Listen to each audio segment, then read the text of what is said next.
marka waxa yaab lahaa ee ii soo baxay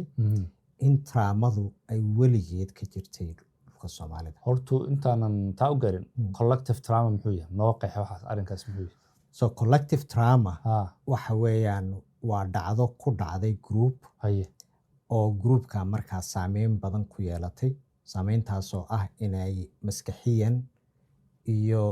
jismiyanba ay dhibaato weyn u geysatay oo wax hal shakhsi ku dhacay aan ahayn laga yaabo waxa oo wadan dhan ku dhici karo ama group dhan oo deegaan joog wada degan ku dhici karo ama reer qabiil sheeganayo ku dhici karo waa leed ha haye waxa weeyaan waa adigu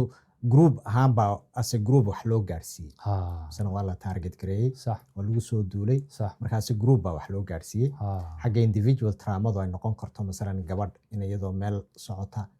nin uu helay uu kufsaday sax marka taas iyada ku egtahay ha tan laakiin reer baa lagu soo duulay oo xooloogi inta la dhacay baa gabdhoogii la kufsaday nimankii la laayay sax marka dan waa group group ahaan baa loo dhaawacaa group baa loo dhaaway sax